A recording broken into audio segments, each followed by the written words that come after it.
Cam छो public. तो आज हम करने वाले हैं रैंडम वेरिएबल डिस्ट्रीब्यूशन फंक्शन का एग्जाम्पल। तो देखते हैं डिस्ट्रीब्यूशन फंक्शन में कौन सा एग्जाम्पल हमको दिया गया। तो डिस्ट्रीब्यूशन फंक्शन में हमको क्वेश्चन दिया हुआ है कुछ ऐसा। A random variable x has the following probability function.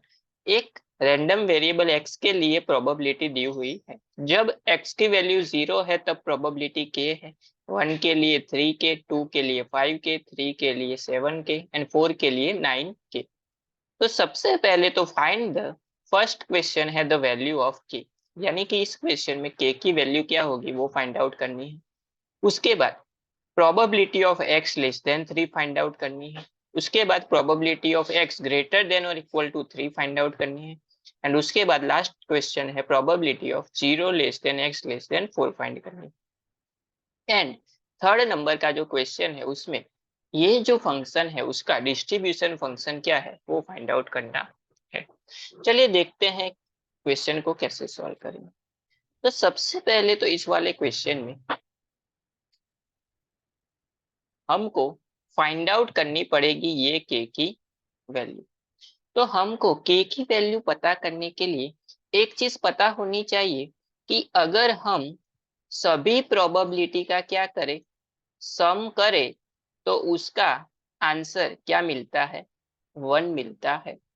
किसी भी क्वेश्चन में सभी प्रोबेबिलिटी का अगर हम प्लस करें तो उसका आंसर क्या मिलता है, 1। यानी कि 0, 1, 2, 3, 4 एंड 5 ये जो प्रोबेबिलिटी है उसका सम करेंगे तो वो भी क्या मिलेगा, 1। 0 के लिए प्रोबेबिलिटी थी के, 1 के लिए 3 के, 2 के लिए 5 के, 3 के लिए 7 के एंड 4 के लिए 9 के इज इक्वल टू क्या मिलेगा, 1। के प्लस 3 के 4 के प्लस 5 के 9 के 9 के प्लस 7 के 16 के 16 प्लस 9 25 के। यानी कि ये इसका सम हो गया 25 के इज इक्वल टू 1। देयरफॉर के इज इक्वल टू, के की वैल्यू क्या मिल गई अपने को, 1/20। तो ये मिल गई हमको के की वैल्यू। अब ये जो के की वैल्यू मिली हमको वो हम यहाँ पे पुट कर देंगे तो क्या हो जाएगा, 1/25। यहाँ पे के की जगह पे 1/25 रखेंगे तो 3/25। उसी तरह से यहाँ पे 5/25।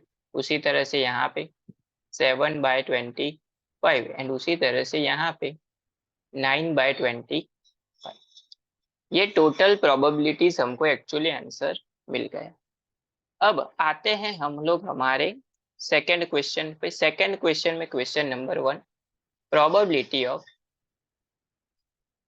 x less than 3। इसका मतलब क्या हुआ कि यहाँ पे देखिए लेस देन 3 का मतलब क्या है, 0, 1 एंड 2। तो उसके लिए जो प्रोबेबिलिटी है उसका क्या करना है, सम। यानी कि probability of 0 plus probability of 1 plus probability of 2, इन तीनों प्रोबेबिलिटी का क्या करना है, सम।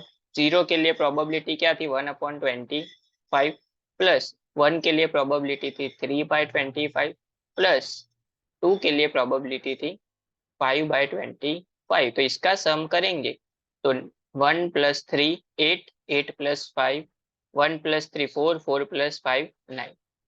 तो 9/25 हमको मिल जाएगा हमारा आंसर। तो probability of x less than 5 3 क्या मिला आंसर,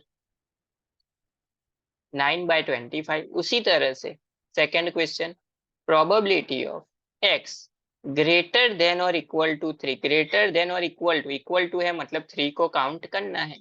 तो प्रोबेबिलिटी ऑफ 3 प्लस उससे ज्यादा कौन सी वैल्यू है, प्रोबेबिलिटी ऑफ 4। दो ही वैल्यू है, दोनों का सम। यानी कि 7/25 प्लस 9/25 क्या हो जाएगा, 9 प्लस 7 16, तो 16/25। तो probability for x greater than और इक्वल टू 3 क्या मिला 16/20।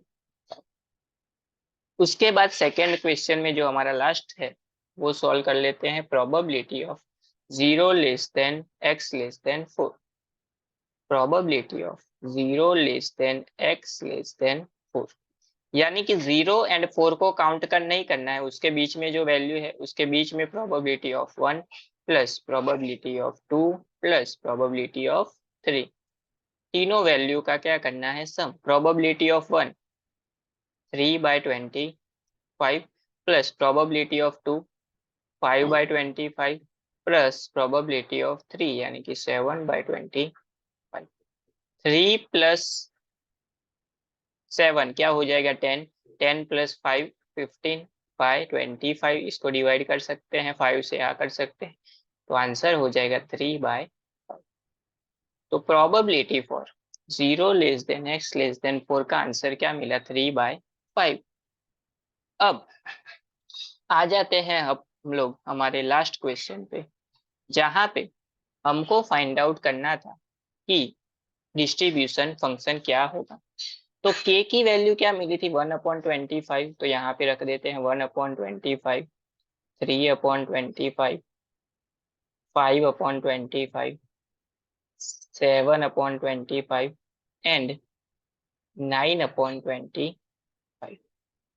अब यहाँ पे हमको फाइंड आउट करना है फंक्शन डिस्ट्रीब्यूशन यानी कि f of x। f of x का क्या मतलब है कि पहली वैल्यू जो है वो वैसे की वैसी रहेगी, यानी कि 1/25 वैसे का वैसा। पहली जो वैल्यू है वो दूसरी वैल्यू में क्या होगी प्लस होगी, यानी कि 1/25 प्लस 3/25, तो इसका आंसर क्या हो जाएगा 4/25। अभी जो दूसरी वैल्यू मिली उसमें ऐड होगी तीसरी वैल्यू, यानी कि 4/25 प्लस 5/25, तो ये हो जाएगा 9/25। उसी तरह से 9/25 प्लस 7/25 क्या हो जाएगा 9 प्लस 7 16, आंसर हो जाएगा 16/25। अभी फोर्थ वैल्यू में फिफ्थ वैल्यू प्लस, यानी कि 16/25 प्लस 9/25 यानी कि 25 डिवाइड बाय 25, यानी कि आंसर क्या हो जाएगा 1।